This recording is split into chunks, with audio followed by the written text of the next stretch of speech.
Hello, this is the Watchdog, and welcome back to Fun with Watches. If watches weren't fun, you'd only need one. Today we're going to review the Berny AM7068M homage to a mundane Swiss railway watch. Let's start out with the wrist check.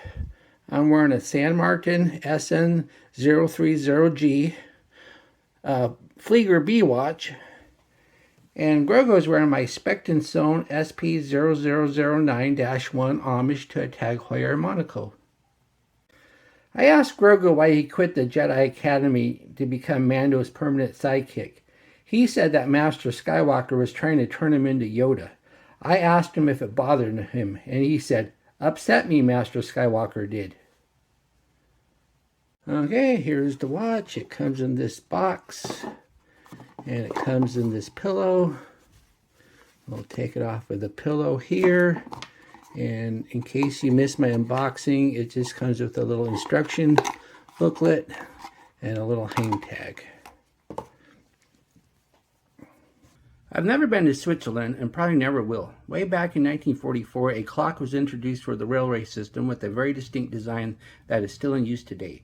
Mondane started making watches with the same design. This watch resembles the layout of the clock, but the biggest difference is the second hand and the lollipop of the second hand. The original has an oversized solid red lollipop at the very tip of the second hand. This one has a normally sized loomed lollipop a third of the way down the second hand. In 2016, Mondane sued Apple for using this design, and I assume that is why Berny hasn't gone all the way with the second hand and why they loomed the lollipop and nothing else was loomed. They also make a black dial version, and they also make versions in both colors that have numerals at the 12, 3, and 9. I chose the white dial with the baton indices because it mostly resembles the Mondane. This watch costs $40 from AliExpress. Obviously, if you are a total fan of the Swiss railway system, the genuine Mondane watches are not priced so high that they are unattainable by the average watch enthusiast.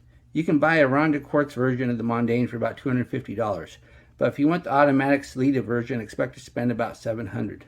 This Berny is for those who appreciate the design but not so enamored with the history and legacy that they are willing to pay 5 times as much for the authenticity. The watch is 39.6 millimeters at the bezel, 47 millimeters lug to lug, only 11.8 millimeters thick, has a 22 millimeter lug width, and only weighs 67 grams on the supplied leather strap. The bezel is smooth and very finely brushed with a very noticeable slope. The dial is a solid white with no sunburst effect. The Berny name is printed on with the word automatic on the bottom. No mention of water resistance to mess up this minimal dial. It has 50 meters, which is just barely better than the 30 meter minimum, so why brag about it? It has baton indices with the longer ones at the 12, 3, and 9, and a shorter one at the 6 o'clock date. It has simple unloomed stick hands for the minute and hour, and it has a red second hand with a loomed lollipop. 6 o'clock date with a black border. The date is just a little bit misaligned there. As you can see, the 18 there is a little bit to the right. Has an unsigned push-pull crown, which once again provides only 50 meters of water resistance. And it takes quite a bit of effort to hack the watch. When you go to pull the crown out, if you don't pull it hard enough, it won't stop. You got to really yank it, and then sometimes you have to actually move the hand before it will hack. So that's kind of annoying. The crystal is a flat mineral glass that just barely sits above the bezel.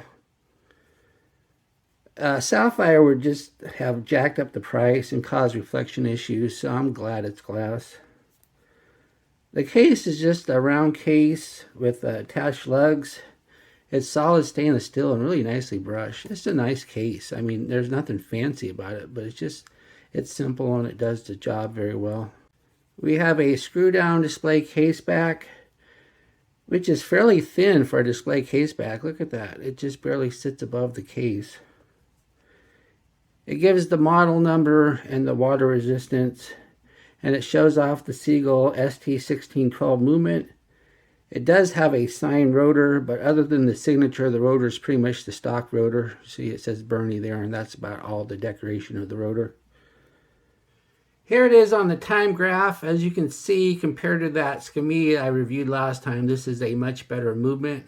It's running about 10 seconds fast, but at least it's running very consistently with the line being nice and straight, where the other one, the dots were all over the place. So this is a good movement. Let's go ahead and change the position, see if that affects anything. We'll put it into the down position. And as you can see there, that really didn't make a major change to the accuracy. We got some pretty good amplitude here. Actually, that increased the accuracy. Now it's only +3. We got good amplitude. This is a good movement. Very pleased with it. With a watch about $40, the ST1612 is about as good as the movement you're going to get. That's not Japanese made. It's a 3 Hz movement that hand winds and hacks, and it also has a bidirectional rotor, where most of these cheaper movements only have a unidirectional rotor, so that's good. The watch comes with a genuine leather strap. This is a 22mm.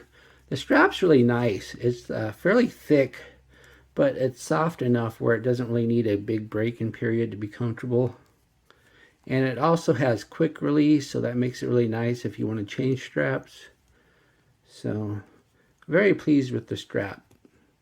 One drawback, though, is it is a little short. It also has a signed buckle. The buckle's really nice. It's sturdy, does the job well. But even though the buckle's nice and signed, I really recommend getting one of those cheap deployment clasps from AliExpress. It's going to save your leather strap, and this is a nice leather strap worth saving, and it just makes it so much more convenient to put the watch on and off. You'll need a 20mm clasp if you do order a clasp with this watch. Keep in mind that this is a brush case, so you don't want to get a polished clasp, you want to get a brush clasp. Here's the watch on my 7.5-inch wrist.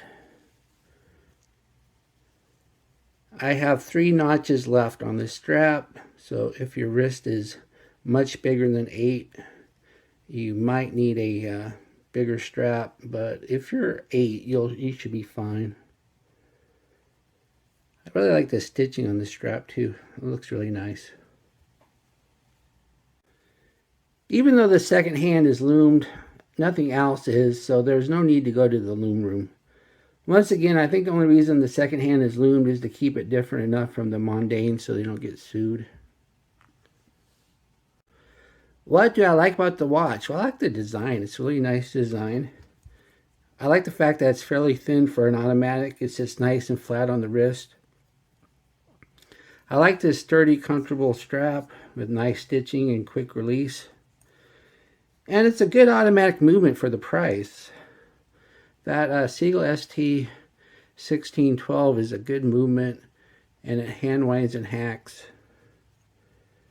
And it's, once again, it's really thin for an automatic. To be under 12mm is always good. What are my gripes and groans? Well, you really have to pull on the crown to hack the watch, and sometimes you even have to turn the crown before it will actually stop. The date is slightly misaligned to the right. And the strap could be a 1/2 inch larger for bigger wrists. Do I recommend this watch? Yes, most definitely. At $40, this watch is a steal. Looks great, has a nice movement, and an excellent strap. You'll be very pleased with this watch. It's a simple watch that does the job, and just, once again, is just very nice looking. Well, thank you again for watching my review of the Berny AM7068M. And I will be back with another review, because once again, I am done with unboxings for now. I need at least 4 more reviews before I even order another watch. Bye.